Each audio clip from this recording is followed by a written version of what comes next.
3 4 बजकर तकरीबन 15 मिनट पर मेरा आपके साथ गुफ्तगू शुरू की थी और अब सब 4 बजकर 15 5 बजकर 15 मिनट हो गए। यानी ये समझ लीजिए कि अब हम वहां पहुंचे जहां हमें 4 बजकर 15 मिनट पर होना था। तो प्लीज मैं भी करने महसूस नहीं कर रहा हूँ और आपने भी करने महसूस नहीं करनी, अगले काफी लंबी गुफ्तगू चलने वाली है। लिहाजा अपनी तवानाइयों के साथ के लिए मतलब बाबा से बात करते मोहम्मद और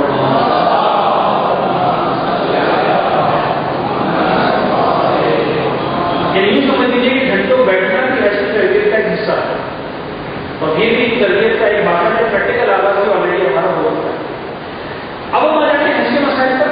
जाहिर सी बात है कि आज दूसरी तरह हो चुका है। अब मैं बहुत सारे डिटेल में नहीं जाऊंगा, लेकिन तकरीबन 150 स्लाइड्स हैं जिनमें से हमने शायद 8 या 9 स्लाइड्स की। अगर इतना फ्लो चलता है तो 4 क्लास तक हमारे सारे स्लाइड मुकम्मल नहीं हो पाएंगे, जहाँ हमें थोड़ा सा आगे बढ़ना है। हज की इबादत को अंजाम देना चाहते हैं, इसको बजाने के 3 तरीके हैं। एक तरीके का नाम है हज इफराद,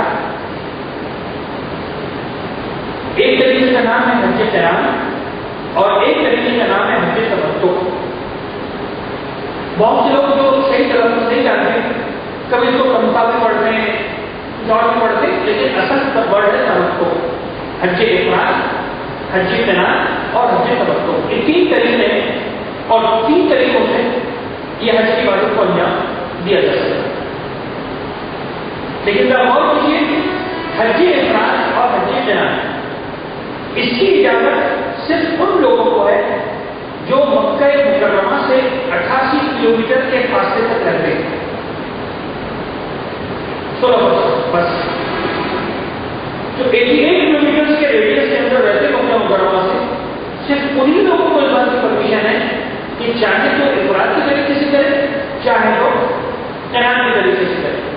लेकिन 88 किलोमीटर से दूर जो है, अब चाहे वो जद्दा में, चाहे वो मदीना में, चाहे वो सऊदी अरब के किसी मुल्क में, चाहे दुनिया के किसी के शहर में, तो दुनिया के किसी और मुल्क के अंदर 88 किलोमीटर से दूर, तो चाहे सऊदी हो, चाहे सऊदी अरबी हो, चाहे अरबी हो, दुनिया भर के काफी होने की जिम्मेदारी हज तमत्तु। तो अगर भी 3 तरीके हैं, लेकिन 2 तरीकों को हमें सीखना ही है। हमें सीखना ही तरीका जिसका नाम है हज तमत्तु।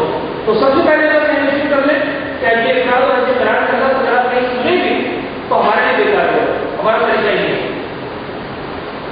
हमें जो करना है वो हज तमत्तु के तरीके से करना है। लिहाजा इस मरहले के बाद जितनी बातें होंगी हज के हवाले से, वो हज तमत्तु के तरीके के बारे में होंगी, हज इफराद और हज क़िरान के बारे में नहीं होंगी। अब आ जाइए हज तमत्तु। हज तमत्तु यानी तमत्तु वाले तरीके से हम हज करते हैं, तो एक्चुअली ये 2 हिस्सों में मुश्तमिल है। इसके पहले हिस्से का नाम है उम्रे तमत्तु और दूसरे हिस्से का नाम है हज तमत्तु, और ये दोनों हिस्से मिलकर हज इस्लाम कहलाते हैं। इस्लाम में वाजिब हुआ इसका तरीका हज तमत्तु, और जब तमत्तु के तरीके से हज करेंगे तो आपने 2 मरहलों में हज को मुकम्मल करना है। द फर्स्ट पार्ट इज उम्रे तमत्तु and the second part is हज तमत्तु। उम्रे तमत्तु का अलग एहराम होता है, उसके अलग एहकाम होते हैं, और इबादत में अंजाम देने के बाद एक वक्त आता है जब उम्रा खत्म हो जाता है, एहराम खत्म हो जाता है, एहराम हमारे हो जाता है, कुछ दिन गुजरते हैं, उसके बाद फिर दोबारा नए सिरे से एहराम पहनते, that is second part of the हज। और उस दूसरे पार्ट का नाम है हज तमत्तु। पूरे हज के तरीके का नाम हज तमत्तु और दूसरे पार्ट का नाम भी हज तमत्तु। ज्यादा समझाने के लिए कहते हैं कि हज इस्लाम का सेकंड पार्ट। तो जब दूसरा हिस्सा मुकम्मल करते हैं तब कहीं जाकर मुकम्मल हाजी बनते हैं। तो हमें उम्रे तमत्तु भी सीखना है और हमें हज तमत्तु भी सीखना है। तो अगर से हम हज करते हैं, लेकिन हम उम्रा करेंगे तो हाजी बनेंगे, वरना हाजी नहीं बनेंगे, और उस उम्रे का नाम होगा उम्रे तमत्तु। अब जब आगे बढ़िए, उम्रा उम्रे की 2 अवस्था, एक उम्रा उम्रे मुफ़द्दल कहलाता है, एक उम्रा उम्रे तमत्तु कहलाता है। उम्रे तमत्तु हमने सीख लिया, वो उम्रा जो हज का पहला हिस्सा है, जो हाजी बनने के लिए करना जरूरी है। लेकिन वो लोग भी होते हैं जो पूरा साल उम्रा करने जाते हैं, रजब में, शाबान में, रमजान में, गर्मियों के मौसम में चले जाए उम्रा करने के लिए, वो कौन सा उम्रा होगा? वो तमत्तु नहीं होगा। ठीक है, तमत्तु हज का हिस्सा है। ये नॉर्मल उम्रा होता है, उम्रे मुफ़द्दल यानी अकेला उम्रा। جس کا حج سے تعلق نہیں ہے.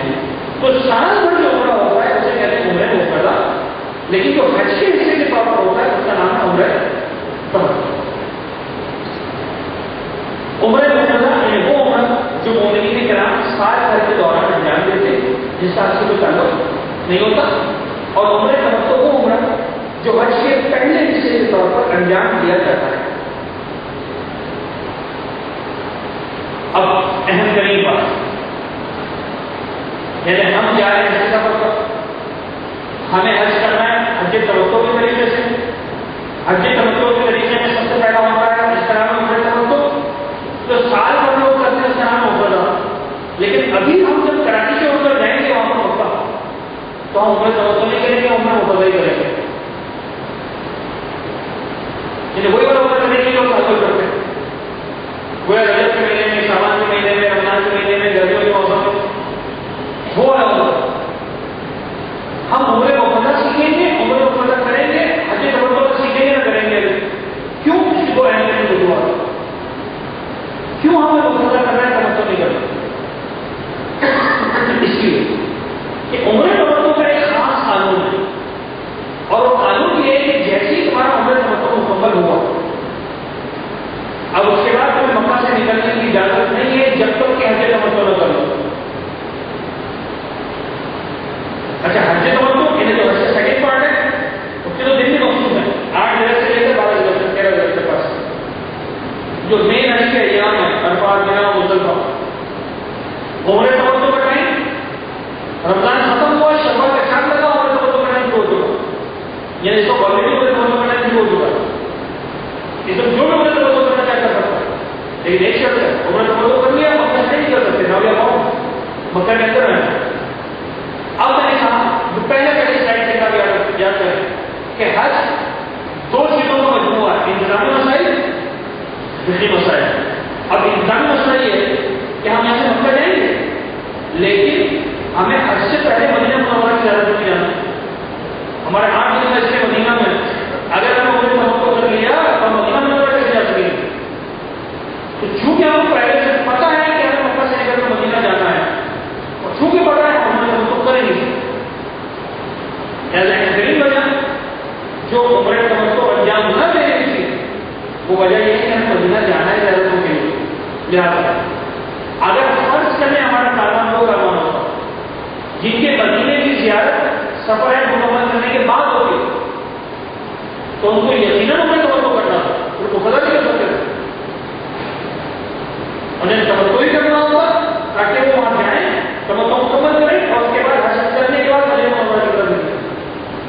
لیکن ہمارا جو انتظامی حوالہ ہے، ہمارا کارواں ان کارکنوں کا حصہ ہے جو مدینہ منورہ کی زیارت حج پر جانے سے پہلے انجام دیتے ہیں، ایام میں جانے سے پہلے انجام دیتے ہیں، تاکہ حج ختم کرنے کے فوراً بعد ہم بدل واپس آ سکیں، تاکہ محرم کی تیاریاں شروع کر سکیں. تو ہمیں چونکہ مدینہ جانا ہے لہٰذا ہمارے تمتع پہلے نہیں کریں گے. ہاں، جب مدینہ منورہ میں اپنے 8 دن گزار لیں گے اور جب لوٹ کر مکہ مکرمہ آ رہے ہوں گے اس وقت ہم پھر احرام باندھیں گے سرے سے مدینہ منورہ سے، اور اس کو جو عمرہ کریں گے وہ عمرہ تمتع ہوگا. جو ہمارا حصہ پہلا حصہ ہوگا عمرہ مکمل کریں گے، کچھ دن ٹھہریں گے مکہ میں، اور پھر دوبارہ حج تمتع کا احرام باندھ کر عرفات کے میدان کی طرف روانہ ہو جائیں گے. تو پہلی وجہ کہ ہم عمرہ مفردہ پر کریں گے وہ یہ ہے کہ عمرہ تمتع کے بعد حج سے پہلے مکہ سے نکلنے کی اجازت نہیں ہوتی. 2، عمرہ تمتع کی ادائیگی کے بعد جب تک حج تمتع جو کہ اس کا دوسرا حصہ نہ کر لیا جائے، مزید کوئی عمرہ مفردہ کرنے کی اجازت نہیں ہوتی. چلا آپ نے کہا کوئی بات ماننا ہم مدینہ نہیں جائیں گے، ہمیں عمرہ تمتع کر لیں گے، ہم عمرہ تمتع کریں گے اور پھر ہم حج کے بعد جائیں گے مدینہ مثال کے طور پر، اور جو دن ملیں گے اس میں اور بہت سارے عمرے کر ڈالیں گے. مسئلہ یہ ایک بار عمرہ تمتع کر لیا اس کے بعد دوسرا کوئی عمرہ مفردہ نہیں کر سکتے. اب عمرے کو کم نہیں کر سکتے، تو ہمیں دونوں بینیفٹ ملیں گے. ہم پہلے جائیں گے مفردہ کریں گے، 8 دن میں ہمارا قیام ہے مکہ مدینہ جانے سے پہلے، بار بار عمرہ کرنا چاہیں گے، بار بار عمرہ کر سکیں. کسی نے 2 عمرے کیے، 3 کیے، 4 کی کو